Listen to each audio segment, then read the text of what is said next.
کیا آپ نے کبھی سوچا ہے کہ اگر آج آپ کی موت ہو جائے تو اللہ کے سامنے آپ کا حساب کیسا ہوگا؟ کیا آپ جانتے ہیں کہ رسول اللہ صلی اللہ تعالیٰ علیہ وسلم نے ایسے 7 گناہوں کے بارے میں بتایا ہے، چیتاونی دی ہے، جو انسان کو دنیا میں بھی تباہ کر دیتے ہیں اور آخرت میں بھی بھاری نقصان کا کارن بن سکتے ہیں۔ ہو سکتا ہے ان میں سے کچھ لوگ انجانے میں ان میں سے کسی گناہ کے قریب ہوں، اس لیے اس بیان کو آخر تک ضرور سنیے، کیونکہ آج جو بات آپ سنیں گے وہ آپ کی زندگی بدل سکتی ہے۔ آج ہم قرآن کی صحیح حدیث کی روشنی میں جانیں گے کہ وہ 7 گناہ، تباہ کر دینے والے گناہ کون سے ہیں، ان سے کیسے بچا جائے، اور اگر کسی سے غلطی ہو چکی ہے تو اللہ سے سچی توبہ کا راستہ کیا ہے۔ تو اسی لیے ویڈیو کو بیچ میں بالکل مت چھوڑیے، کیونکہ آخر میں ایسی نصیحت اور دعا پیش کروں گا جو ہر مسلمان کے دل کو جھکجھور دے گی۔ السلام علیکم ورحمۃ اللہ وبرکاتہ۔ ایسے 7 گناہ جو لوگوں کو تباہ کر دیتے ہیں، تو چلیے شروعات کرتے ہیں۔ میرے بھائیوں اور بہنوں، کیا آپ جانتے ہیں کہ کچھ گناہ ایسے ہیں جو انسان کی دنیا بھی برباد کر دیتے ہیں اور آخرت بھی؟ رسول اللہ صلی اللہ تعالیٰ علیہ وسلم نے خود ایسے 7 گناہوں سے بچنے کا حکم دیا ہے جنہیں تباہ کر دینے والے گناہ ہیں۔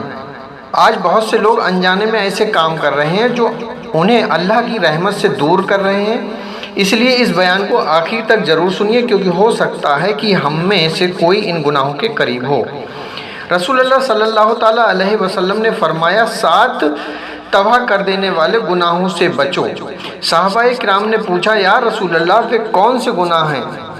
آپ رسول صلی اللہ تعالیٰ علیہ وسلم نے فرمایا، اللہ کے ساتھ کسی کو ساجی ٹھہرانا، جادو کرنا، ناحق کسی کی جان لینا، یتیم کا مال کھانا، سود کھانا، جنگ کے میدان سے بھاگ جانا، پاک دامن مومن عورت پر جھوٹا الزام لگانا۔ پہلا گناہ اللہ کے ساتھ کسی کو ساجی ٹھہرانا، یہ سب سے بڑا شرک ہے۔ میرے عزیز دوستو، ان 7 گناہوں میں سب سے بڑا گناہ شرک ہے۔ شرک کا مطلب ہے کہ انسان اللہ کے علاوہ کسی اور کو اس کی عبادت، اس کی طاقت یا اس کے اختیار میں برابر سمجھے۔ اللہ تعالیٰ نے انسان کو صرف اپنی عبادت کے لیے پیدا کیا ہے، اس لیے کسی بھی مخلوق کو اللہ کے برابر سمجھنا بہت بڑا گناہ ہے۔ قرآن میں اللہ نے فرمایا ہے کہ بے شرک کو اگر انسان بنا توبہ کرے مر جائے معاف نہیں کرتا، جبکہ اس کے علاوہ دوسرے گناہ جسے چاہے معاف کر سکتا ہے۔ آج ہمیں اپنے ایمان کی حفاظت کرنی چاہیے، صرف اللہ سے دعا کرنی چاہیے اور اسی پر پورا بھروسہ رکھنا چاہیے۔ اگر کسی سے کبھی کوئی گناہ ہو گیا ہو تو اسے چاہیے کہ سچے دل سے اللہ سے توبہ کرے، کیونکہ اللہ توبہ قبول کرنے والا ہے اور بہت بڑا رحم کرنے والا ہے۔ دوسرا اور تیسرا گناہ جادو اور ناحق کسی کی جان لینا۔ میرے پیارے بھائیوں اور بہنوں، پچھلے ہم نے جانا کہ شرک سب سے بڑا گناہ ہے۔ آج ہم دوسرے اور تیسرے ایسے گناہ کے بارے میں جانیں گے جنہیں رسول اللہ صلی اللہ تعالیٰ علیہ وسلم نے تباہ کر دینے والے گناہ بتایا۔ دوسرا گناہ ہے جادو یعنی سحر۔ جادو ایسا گناہ ہے جو انسان کو اللہ سے دور کر دیتا ہے۔ اسلام میں جادو کرنا یا کروانا یا سکھانا یا اس پر یقین کر کے لوگوں کو نقصان پہنچانا حرام ہے۔ کچھ لوگ اپنی پریشانیوں کا حل جادو، تعویذ یا ایسے لوگوں کے پاس ڈھونڈتے ہیں جو غیب کی باتیں جاننے کا دعویٰ کرتے ہیں۔ ایک مسلمان کا بھروسہ سب سے پہلے اور سب سے زیادہ صرف اللہ پر ہونا چاہیے۔ اگر کسی پر کوئی پریشانی آئے تو وہ اللہ سے دعا کرے، قرآن کی تلاوت کرے اور جائز علاج اپنائے۔ ناجائز طریقوں سے بچنا ہی ایمان کی پہچان ہے۔ یاد رکھیے، شیطان انسان کو ایسے راستے پر لے جانا چاہتا ہے جہاں وہ اللہ سے دور ہو جائے۔ اس لیے ہر مسلمان کو جادو اور اس سے جڑی ہر چیز سے بچنا چاہیے۔ تیسرا گناہ ہے ناحق کسی کی جان لینا۔ اسلام میں انسانی جان کی بہت بڑی اہمیت ہے۔ کسی بے گناہ انسان کی جان لینا بہت بڑا گناہ ہے۔ اللہ تعالیٰ نے قرآن میں فرمایا ہے کہ جس نے ایک نردوش انسان کی ناحق ہتیا کی اس نے مانو پوری انسانیت کی ہتیا کی، اور جس نے ایک جان بچائی اس نے مانو پوری انسانیت کو بچایا۔ صرف ہتیا ہی نہیں بلکہ کسی کو نفرت، ظلم، مار پیٹ یا ایسی باتوں کی طرف دھکیلنا جس سے اس کی جان یا سرکشا کو خطرہ ہو، یا یہ بھی اسلام کی شکشاؤں کے خلاف ہے۔ ایک سچا مسلمان لوگوں کی جان، مال اور عزت کی حفاظت کرتا ہے۔ اس کی زبان اور اس کے ہاتھ سے کسی کو تکلیف نہیں پہنچتی۔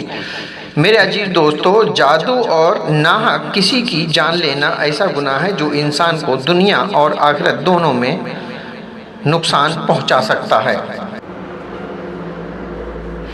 چوتھا اور پانچواں گناہ ہے یتیم کا مال کھانا اور سود کھانا۔ میرے پیارے بھائیوں اور بہنوں، پچھلے ہم نے جانا کہ جادو اور ناحق کسی کی جان لینا جیسے بڑے گناہوں کے بارے میں جانا۔ اب ہم ایسے گناہوں کی بات کریں گے جنہیں رسول اللہ صلی اللہ تعالیٰ علیہ وسلم نے تباہ کر دینے والے گناہوں میں شامل فرمایا۔ چوتھا گناہ ہے یتیم کا مال کھانا۔ یتیم وہ بچہ ہے جس کے پتا کا انتقال ہو چکا ہو اور وہ ابھی بالغ نہ ہوا ہو۔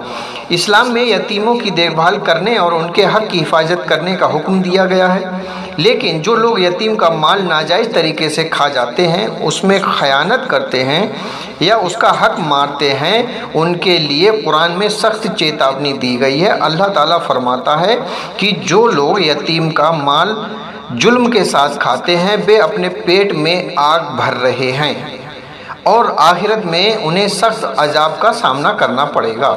اگر کسی کے پاس کسی یتیم کی امانت ہو تو اسے پوری ایمانداری کے ساتھ اس کی حفاظت کرنی چاہیے اور سمے آنے پر اس کا پورا حق اسے لوٹا دینا چاہیے۔ پانچواں گناہ ہے سود۔ سود ایسا گناہ ہے جس سے سماج میں ظلم اور ناانصافی پھیلتی ہے۔ اسلام نے سود لینے اور اس سے لابھ کمانے سے سختی سے روکا ہے۔ قرآن میں اللہ تعالیٰ ایمان والوں کو سود چھوڑنے کا حکم دیتا ہے اور اس کی گمبھیرتا سے آگاہ کرتا ہے۔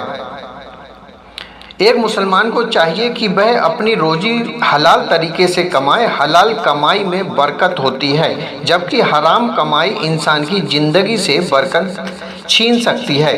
اگر کوئی پہلے سود سے جڑے کام میں رہا ہو تو اسے اللہ سے توبہ کرنی چاہیے اور جہاں تک سمبھو ہو آگے کے لیے حلال راستہ اپنانے کی کوشش کرنی چاہیے۔ میرے عزیز دوستو، یتیم کا حق مارنا اور سود مارنے سے لابھ کمانا ایسا گناہ ہے جسے ہر مسلمان کو بچنا چاہیے۔ چھٹا اور ساتواں گناہ ہے آخری نصیحت۔ میرے پیارے بھائیوں اور بہنوں، اب ہم ان آخری دو گناہوں کا ذکر کریں گے جنہیں رسول اللہ صلی اللہ تعالیٰ علیہ وسلم نے تباہ کر دینے والے گناہ فرمایا ہے۔ چھٹا گناہ ہے جہاد کے میدان سے بھاگ جانا۔ رسول اللہ صلی اللہ تعالیٰ علیہ وسلم نے فرمایا کہ جب بیت جہاد کا سمے ہو اور مسلمان آمنے سامنے ہو تو بنا صریح وجہ کے ڈر کر میدان چھوڑ دینا بہت بڑا گناہ ہے۔ یہ حکم ایک وشیش یدھ استھتی سے سمبندھت ہے۔ اس کا مطلب ہر طرح کے سنگھرش یا کٹھنائی سے بھاگنا نہیں ہے۔ اس حدیث کا ادیش اس سمے کی بیت لڑائی کی کاریرتا سے بچنے کی شکشا دینا ہے۔ اس سے ہمیں یہ سیکھ ملتی ہے کہ مسلمان کو مشکل وقت میں صبر، ہمت اور اللہ پر بھروسہ رکھنا چاہیے۔ ساتواں گناہ ہے پاک دامن مومن عورت پر جھوٹا الزام لگانا۔ یہ بہت بڑا گناہ ہے کہ کسی پاک دامن اور بے گناہ مومن عورت پر بد چلنی یا زنا کا جھوٹا الزام لگایا جائے۔ آج کے دور میں سوشل میڈیا پر بنا جانچ کے کسی کی عزت اچھال دینا، جھوٹی باتیں پھیلانا یا افواہیں پھیلانا بھی بہت گمبھیر بات ہے۔ اسلام ہمیں سکھاتا ہے کہ کسی کے بارے میں بنا ثبوت کے آروپ نہ لگائیں اور لوگوں کی عزت کی حفاظت کریں۔